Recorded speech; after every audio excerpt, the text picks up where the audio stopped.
This program is being broadcast with descriptive video for the visually impaired. The wizard stumbles back. He holds up American money. Count Dracula, come to my aid! He makes magical gestures with the money. John orders the zombies to attack the wizard, and they do. The money explodes. I'm coming! Count Dracula flies down from the sky to the surprise of everyone. He glides over their heads and flaps around the courtyard cackling. The wizard is very approving of Dracula's performance. John, on the other hand, is troubled by this spooky new development. Dracula makes a final pass over the zombies and they dive to the ground. One of them lands on some stairs. Dracula lands on the ground.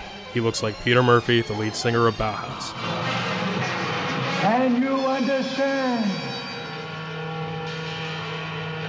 You mind your own business and we'll mind ours. Dracula seems to consider the offer. I'm now in charge of all this business. Dracula shrieks and does a flying spin through the zombies, knocking them down. His message is clear. I am Count Dracula, and I will not be bargained with. Dracula ducks under his cape and teleports away, taking great enjoyment in his own actions. The zombies surround the remaining smoke, believing it to be Dracula, but it isn't, it's just the ground. The zombies are unclear as to where Dracula may have gone. Everyone shifts slightly as if 10 seconds have gone by and Dracula reappears. He saunters up to the group, making no attempt to conceal himself, but it's okay, because everybody is looking away. Dracula bites one of the zombies. Being bitten by Dracula will not kill a zombie, and it can be assumed this was simply meant as an act of mockery. Dracula spits out half a sandwich. Chun is back from wherever he went.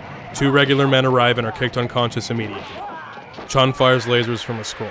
At first, the lasers seem effective, and they even make a little lightning come out of Dracula's eyes. This proves to be a red herring as Dracula lifts up his cape, and the lasers disappear into his chest, with no consequence to Dracula. Chun looks at the scroll. He thinks to himself, what? Dracula grandstands and showboats to everyone in the courtyard. His ability to absorb lasers is a great source of personal pride to him.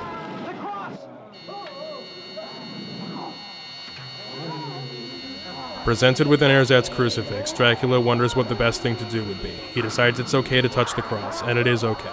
He laughs as he breaks the religious symbol over his knee, offending Chun. What follows is a lot more of the same screaming and chasing that Dracula has been doing so far tonight, and Chun decides that this is nonsense.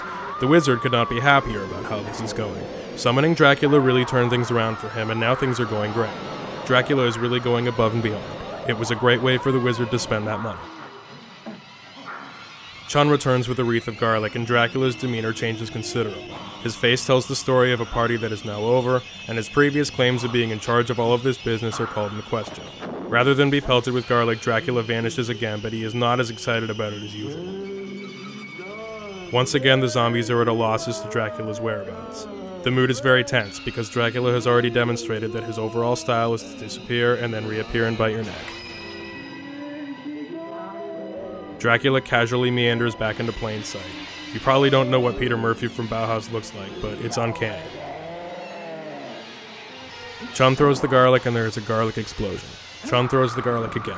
Dracula screams and vanishes in a burst of smoke, exactly like he did every other time before. It is unclear whether he is dead or has simply teleported away. This is never addressed again, and the entire Dracula situation is quickly forgotten by everybody forever. It's possible that this was left intentionally ambiguous by the filmmakers, but it's unlikely because, honestly, it's not a great movie.